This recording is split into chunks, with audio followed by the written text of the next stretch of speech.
Sir कुछ माएँ अक्सर ये कंप्लेंट आगे करती हैं कि हमारे बच्चे की नाक से आवाज़ें आती हैं, खड़खड़ की आवाज़ें आती हैं, छाती से खड़खड़ की आवाज़, और ये जब सो रहा होता है तो बच्चे की नाक से आवाज़ आ रही है, छाती से आवाज़, इसको कोई नमूनिया तो नहीं हो गया, और दूध भी थोड़ा सा कम पी रहा है, या अक्सर ये भी होता है कि दूध नॉर्मल भी पी रहे होते हैं बच्चे, मगर वो कहती हैं कि इसके नाक से आवाज़ें आ रही हैं। माएँ बहुत ज़्यादा परेशान होती हैं सर इस पे सर गाइड करते हैं। उसमें उमूमन दो तरह की आवाज़ें बच्चे की शुरू में नाक से या उनको माओं को महसूस हो रही है कि छाती से आ रही हैं। तो एक तो नाक की ब्लॉकेज से होती है, ठीक है सर, नाक ब्लॉक, उसकी एक डिफरेंट साउंड है। जैसे मैं आपको देखेंगे तो इस तरह की साउंड अगर आ रही है तो उसका मतलब ये है कि बच्चे का नाक ब्लॉक है। ठीक है सर। अमूमन बच्चों में नज़ला ज़ुकाम की कैफियत में भी आ सकता है। ये ऐसी फैमिली जहाँ पर एलर्जिक राइनाइटिस है तो उनके बच्चों में ये बिहेवियर आता है कि उनका नाक जल्दी ब्लॉक हो जाता है, जहाँ एलर्जी की हिस्ट्री है, फैमिली की हिस्ट्री हो। ठीक सर। तो वो देखा है नाक जल्दी ब्लॉक हो जाता है। तो अंडर 5 to 6 मंथ्स में आपको कोई डिकंजेस्टर तो देना नहीं होता उनमें, सिर्फ आप सलाइन ड्रॉप्स बच्चों को वार्म करके, यानी सलाइन ड्रॉप 1 से 2 कतरे एवरी 3 to 4 आवर्स डालते जाएं, और नीड बेस्ड डालें। अगर ज़रूरत नहीं है तो आवाज़ नहीं आ रही तो ना डालें। ठीक सर।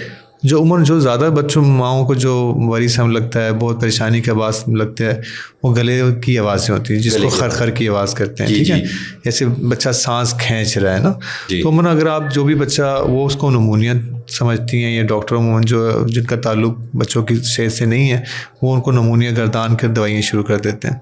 तो सबसे पहले ये कि आवाज़ जब भी उनको महसूस हो तो सबसे पहले उनको पूछें कि क्या इस के साथ बच्चे कोई खांसी या बुखार है या नहीं। ठीक है सर। अगर वो कहें कि खांसी या बुखार नहीं है, और आप फिर उनसे पूछे ये कैफियत किस वक्त ज़्यादा हो जाती है। ठीक है। अमूमन जो खरखर की आवाज़ या सॉफ्ट लेने जो नरमी जो है गले की, उसकी वजह से जब बच्चा इंस्पायर करता है, जब सांस लेता है तो ये एरिया कोलैप्स कर जाता है। ठीक है। कोलैप्स होकर के वजह गले की आवाज़ है। हाँ, गले से हमारे फोल्ड होते हैं, एरियोपेगुलेटिव फोल्ड्स। ठीक सर। तो हमारा गला जहाँ पर इनलेट स्टार्ट होता है वो एकदम से फ्लॉप कर जाता है, जिसकी वजह से इनलेट जो है वो तंग हो जाता है। ठीक है। गला यानी कि तंग हो जाता है जब बच्चा सांस अंदर खींच रहा होता है। अमूमन जब बच्चा दूध पी रहा होता है, जब बच्चा सो रहा होता है, या बच्चा रो रहा होता है, तो इन 3 कंडीशंस के अंदर जो है वो बच्चे के जो लेरिंग्स है उसमें इनलेट ज़्यादा तंग हो जाता है, यानी कि उसकी आवाज़ें इन 3 कंडीशंस में बढ़ती हैं। दूध पीने से, सोने से और जब बच्चा रो रहा हो। ठीक सर। तो इन 3 कंडीशंस में ये कैफियत ज़्यादा हो जाती है।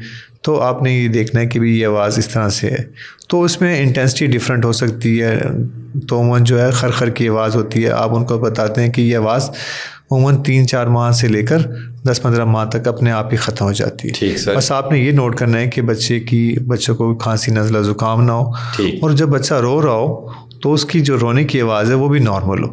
अगर बच्चे की रोने की आवाज़ जो है मध्यम है, या आवाज़ वो बच्चा रो ही नहीं सकता, है जी सर। हाँ, वो नज़ला खांसी है, तो फिर ये सांस से आने वाली भी जो आवाज़ें हैं बीमारी का पार्ट हो सकती है। ठीक सर। और साथ जैसे आपने बताया बुखार है, हाँ बुखार है, खांसी स्पेशली है, बुखार है, खांसी है, या बच्चे की वॉइस के अंदर कोई चेंज है, स्पेशली बच्चा अगर पहले सही रो रहा था अब सही नहीं रो रहा, या पैदाइशी सही आवाज़ नहीं आ रही रोने तक, और साथ साथ ये आवाज़ें भी आ रही हैं। ठीक सर। तो ये किसी बीमारी का बाइस होती है। ठीक सर, बहुत शुक्रिया सर आपका। Thank you sir.